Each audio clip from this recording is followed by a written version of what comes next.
Welcome to Podnutz, episode number 40. Today we're going to talk about spyware and more importantly, anti-spyware.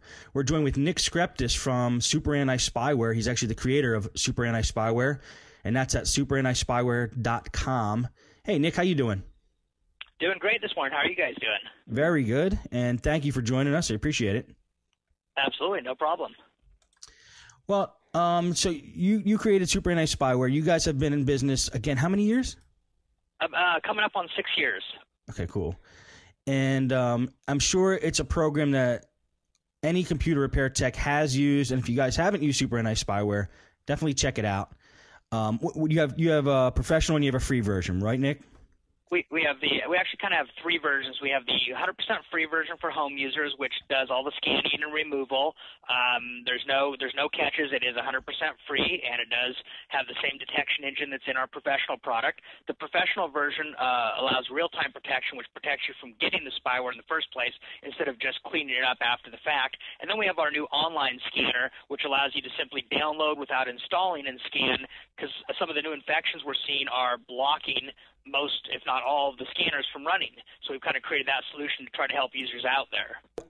I wanted to ask you about the online scanner. That's a new feature you guys have, and I just actually ran it before I got on the interview with you.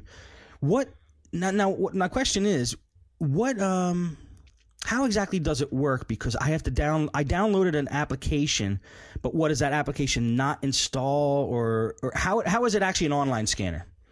Yeah, basically what it does is basically like a portable / online scanner, meaning the fact that, we wanted to stay away from using ActiveX controls or Firefox plugins because those always present people problems.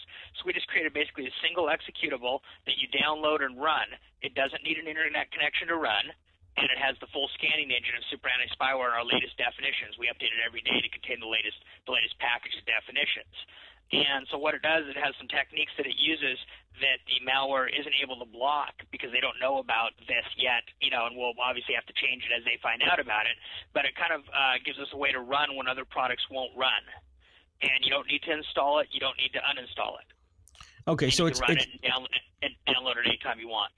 Okay, so it is an application that you have to download. Yeah, and then I mean, really, any online scanner is an application that you download. An ActiveX control or a Firefox plugin is just an application. Gotcha. Okay, so it's really, you download that, and then to get the latest definitions, you just have to download it. You actually should download it whenever you want to use it.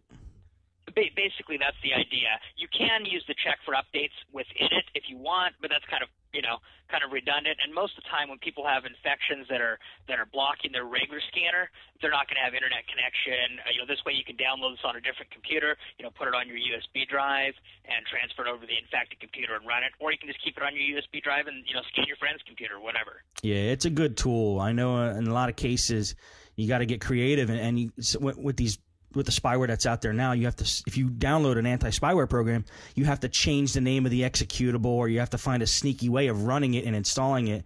So I could see how this can, make you you can skip that step and just run this. It's a good idea. Yeah, and even the infections we're seeing now, even if you rename the executable, they're still blocking it by looking inside it, by using other techniques to determine that it is a scanner. Yeah. And they're blocking those, and so they're kind of, the malware guys are kind of ramping it up, and so what we do is we ramp up our end to protect the users. That's cool. Can you run it from a locked flash drive or a locked SD card? Because that's what I'm using now. I like to run things off on my flash drive I actually use an SD card now because I can lock it and make it only readable. But certain programs like CCleaner give me a problem because they have to write stuff to the hard drive. Can this be run from like a locked drive like that? Yes, it should run fine from a locked drive. It will need to write out some temporary files to the drive that you're scanning. Okay, that's fine. To save some files off and then decompress its definitions and things like that. But as far as like writing to the original media, it doesn't need to do that. That's cool. How has the success been with this scanner? It's been tremendous, actually, and we actually have, it's been really popular amongst, the forums to push people towards it, because sometimes, some of the forums I work with, like Major Geeks and places like that, they're kind of at the end of their rope. They've got so many people with problems, they don't have anywhere to turn because it's blocking all the other scanners.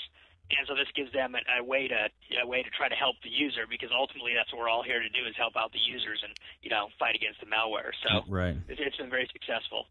Huh, that's a good idea. So where can people find that?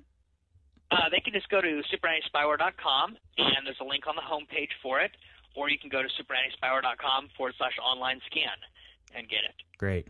And it's, like I said, we update it every day to make sure that it has the latest definitions. So if you download it, you're all and we do offer a tech license for technicians if they want to use it to scan the computer without installing SUPERAntiSpyware. And that's something, a lot of technicians use SUPERAntiSpyware as one of their primary tools in their toolbox against malware. So.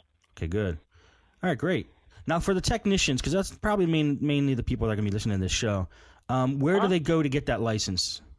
They can. There's a link right on that online scan page that says "Click here for a license for a technician." Gotcha. And then we kind of work with them and kind of find out how many people are in their shop and what their scope of the use is, and we have really affordable licenses for that. And there's no, there's not renewal fees and this and that. It's just a simple fee to be able to use that without installing that. Good. Without having to install SUPERAntiSpyware. And, we're recommended a lot by companies like Dell and AT&T on their support and things informally where they're using us as one of the tools, and this is very helpful to them as well. Great. And I think it's a good idea that we mentioned that about getting the license, because a lot of technicians will take a free tool and use it, and a lot of times maybe not even knowingly, just use it on every customer's machine when technically they don't really have the rights to do that. It's meant, those are a lot of software is meant for like a single use or a single customer's use. So sure, and our goal is never to prevent someone from using our software. We want people to use our software, but in fairness to us, meaning we're a real team of people really developing this every day, we feel that there should be some compensation just to help keep things going for us. Yeah, it has to. Yeah, you got to have that, otherwise, you can't last. So right, right, that's the bottom line. Okay, good. Another thing I actually like about your website is the blog you have. What's it at? SUPERAntiSpyware/blog, right? Yep. Yeah. And that's cool because you go over all of the latest spyware you found, and you provide screenshots and different information about each thing. That's a cool thing. So people can actually see what they have and what's affecting in their machine and what's new and what's out there, and get some like visual mass on the whole thing.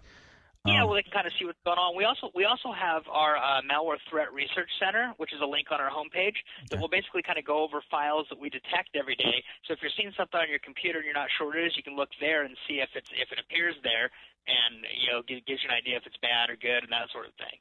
All right, cool. Where's that on the homepage?